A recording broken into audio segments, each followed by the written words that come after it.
Y'all, we are finna have some fun today. Okay. Shout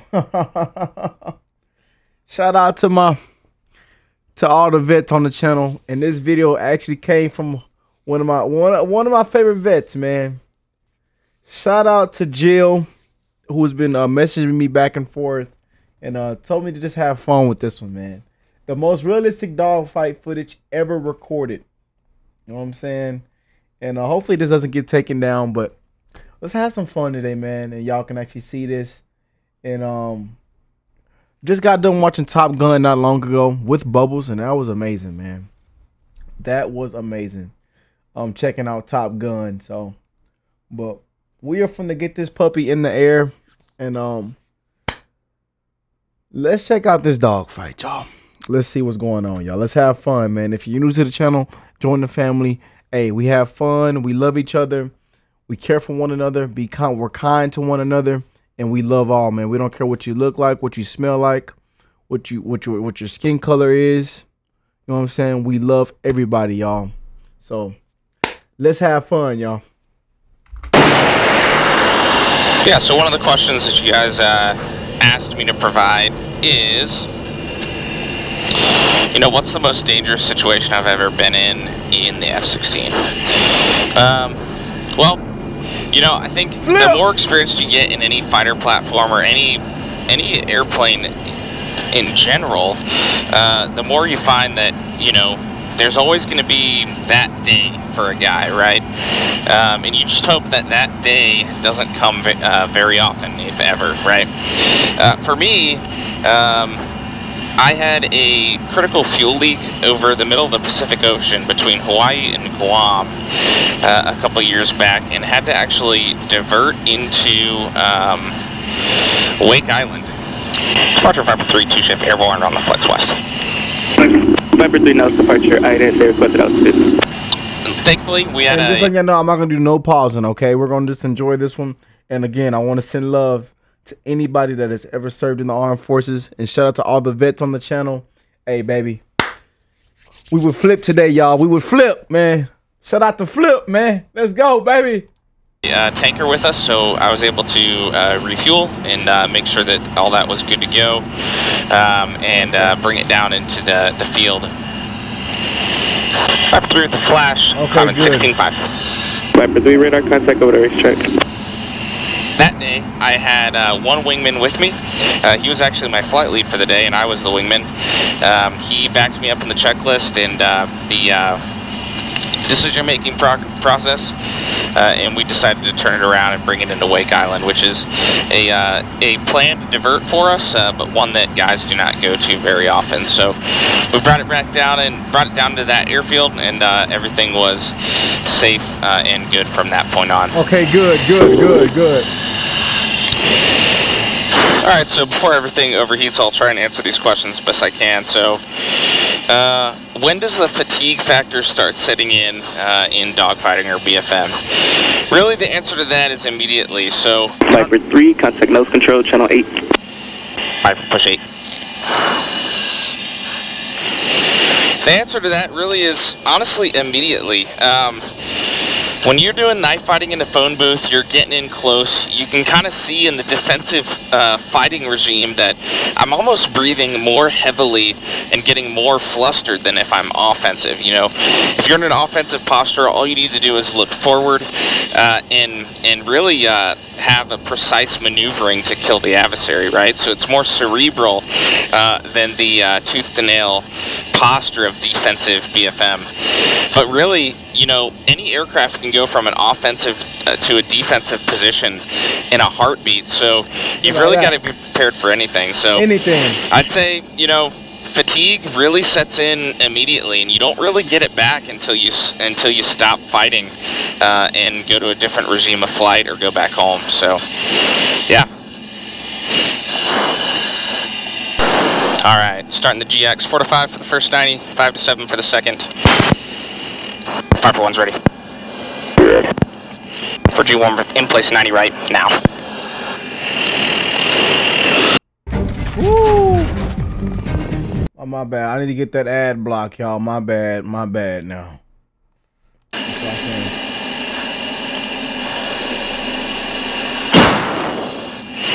Alright, not bad. Do awareness in place 180 left now.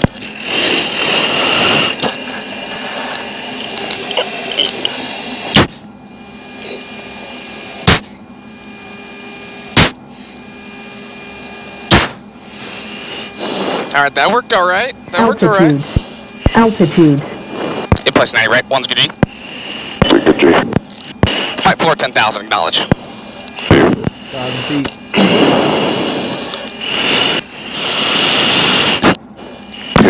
Reference 260. Semi frequency 126.55. Update 250.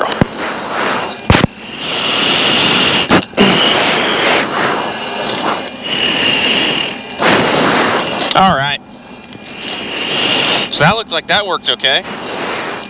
So you can already tell my heart rate is just a little bit increased, and we only maxed out at 5.7 Gs there. So 5.7 times my body weight, which is about 150 for your transparency there, right? Altitude. Altitude. At bullet 3-1, you got traffic to your northwest, about 10 miles southbound, F-15, flight level 187, and then you got traffic southeast, the PC-12, 16.5. Alright, so now we're maneuvering to a, what we call a ski room position on our wingman here. And then we're going to set up a 9K. What that means is we're starting at 2 nautical miles, and then he's going to set himself up in a defensive position so that we can set up an offensive fight for me. Strike copies confirmed they're going to north Owen. Affirmative. One of the questions that I have been getting asked lately is Top Gun or Iron Eagle, and I will admit that I've actually seen neither, and I am fully recognize that I am a complete disappointment to the entire fighter aviation community for that fact. However, I feel like integrity is the best solution in most, if not all, circumstances, and so I guess I'll roast myself on the internet for that one. So yeah. So there you go.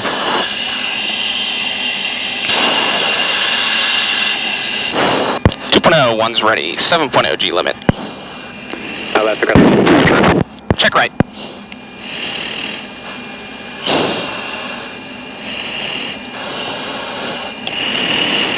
Lock. 2.8. Alright, so we're going to call down ranges until 1.5, which is going to be our fights on.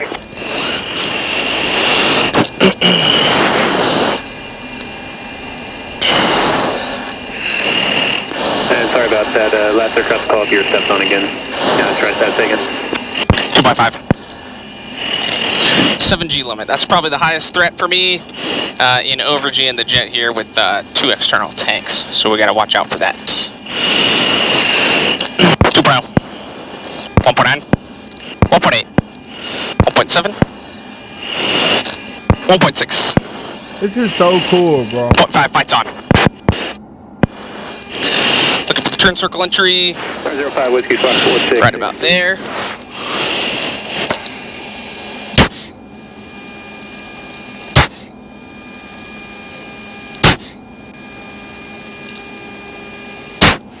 It's going downhill.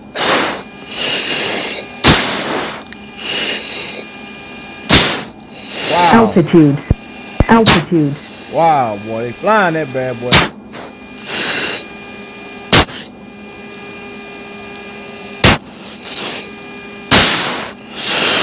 Nice, just above the floor.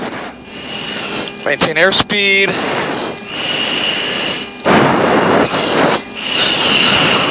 Alright, lower on G's now we just need to rate around the circle and catch him. Radar contact, 4 miles east of 5 Wells Airport. China Lake altimeter 2965.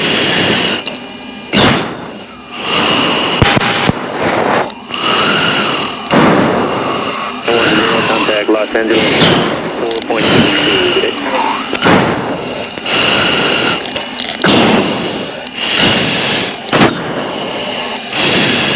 See what he does.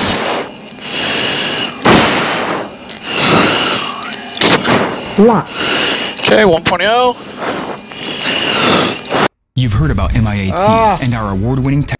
Man, I'm just like locked in, man, and it just throw me off with an ad. 110 knots of closure. Looks good.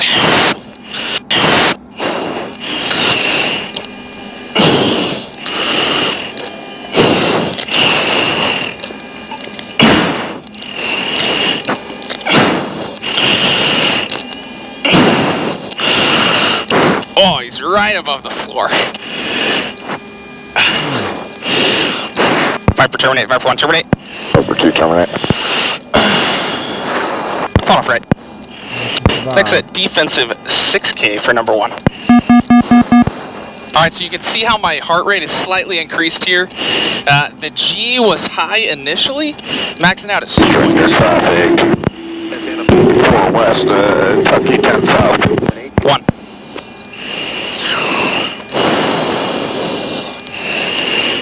Option 1 is 7.5. 7 low drive.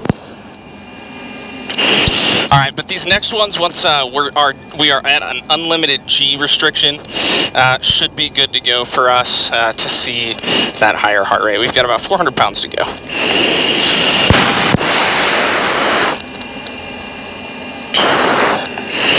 Alright, so this one's going to be a defensive posture in a longer range set. So this one's a 6K. He's going to start at 1.5 nautical miles. And then I'm going to be the defender with the flight floor of 10,000 feet. So really the name of the game here is to stay out of his threat weapons engagement zone. So that's going to be both his gun and his missiles. So primarily what you're going to see today is trying to dodge his gun if he gets in close. Wow. All right. We're rolling, baby. Something else really worth talking about here in defensive BFM that the DCS and flight sim players won't really be able to appreciate as much is that, you know, this is all a manual experience for a fighter pilot. Start a right-hand turn. Suggest left over the train. Say again. Suggest you keep going left over the valley. Left turn. Let me know if you see the strange traffic. Okay, so what I mean by that is nothing is guaranteed to you. You have to find the adversary and you have to... 1.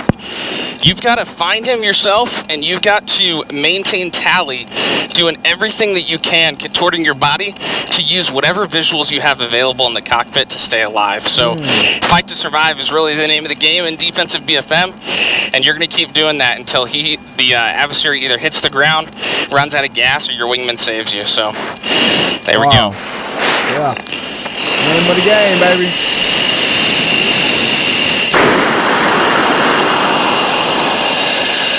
What is the most meaningful sortie I've been on? So the answer I can give you for that is, you know, my most meaningful sortie was probably the first flight that I had. Send me the Jason 1 arrival runway 01 left transition. It was probably the first flight that I had after becoming a 4-ship flight lead. So the progression as a military aviator is you start as a wingman where you're just following guys around, you're learning the ropes, because really the only thing you can do is proficiently, and maybe not even that at the time, is fly your own airplane, let alone lead somebody else.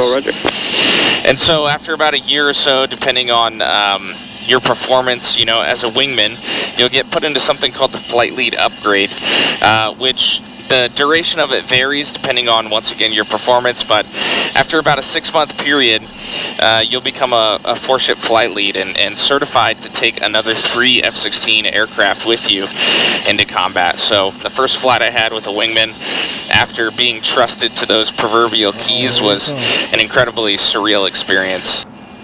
He's ready. Check left. 1, 2. Go. Or F-16. Right and turn, deep 6. Same flight level 1. Tally. 1. Right and turn. Lights on.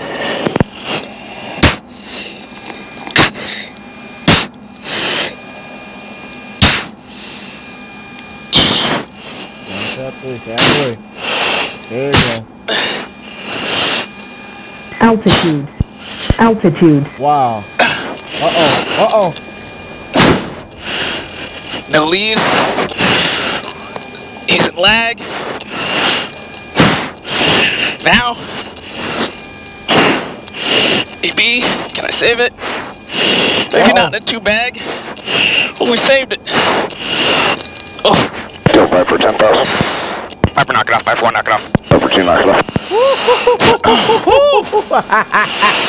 Alright, max 6.9 G's there. That's a good one. Left hand turn. Yeah.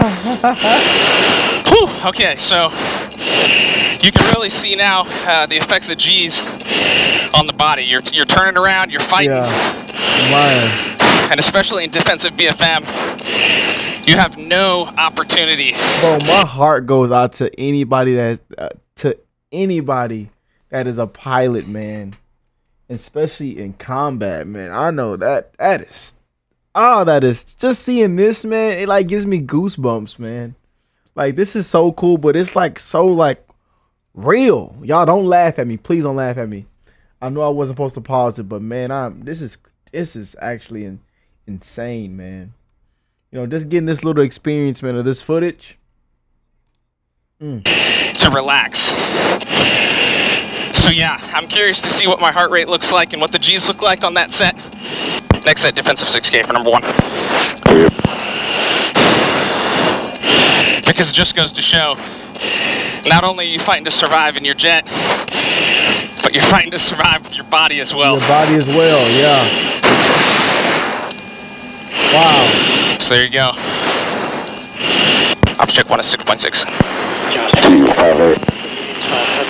Alright, we're going to do another defensive 6K, starting at 1.5. See how this one works out. One's ready. Check right.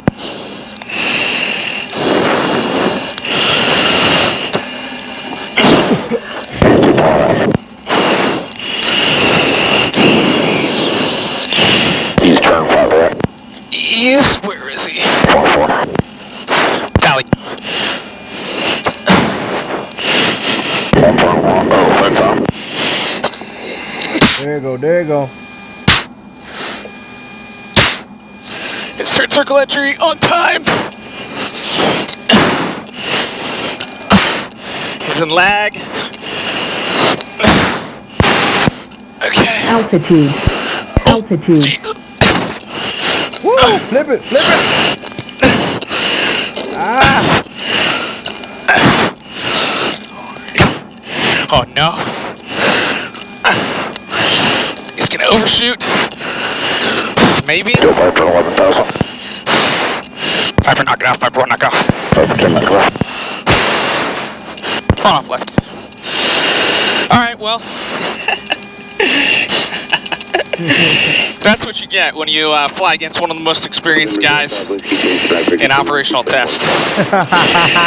Some of these guys are so experienced that, you know, they just never miss.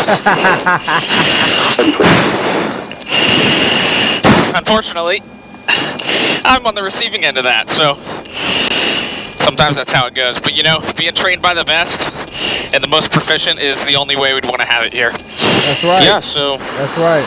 this is my office. Welcome to my office. You know, for a lot of guys, you know, working professionals or most of the world out there, you know, they do a 9 to 5. They go to work. They get in an office chair in a cubicle in a building, you know, and do that kind of work. And I'm sure it's impactful and incredible and making a difference in its own way. But you know, this is what I do. Left 3 left base gear, stop 3 left. Viper 313 left, 1030 at 24, got 28, cleared to land. Viper 3 clear to land, 3 left. Messing up my radio calls because I'm thinking about life.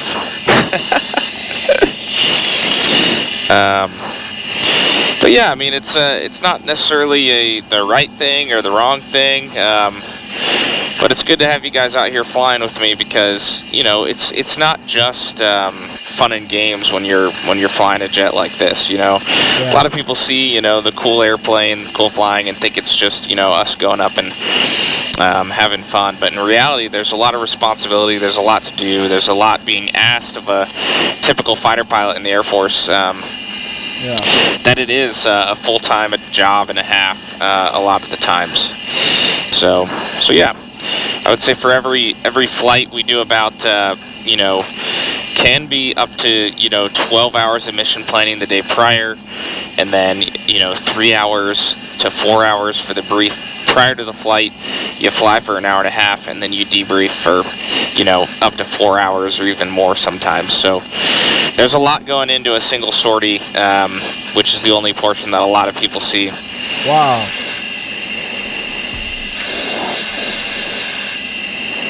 A little bit long landing, a little bit heavyweight. Not bad though. Sweet. It's a good flight, guys. That is sweet right there, man. Wow. And we're gonna do the I want to do the, I see it in the corner. I want to do that, actually react to that Top Gun Maverick best scenes explained. I want to check that out. But hey, I love y'all. Again, salute to the Air Force. Salute to anybody that served in the armed forces, man. Especially all my pilots, man, in the Air Force, man. That is something surreal right there, man. We had to check in and kind of gave me goosebumps, man. I'm glad I got to check this out, and I'm glad this was sent over to me, man. Truly a blessing, y'all. But I love y'all, and I will catch y'all in the next one, man. Peace and love, y'all.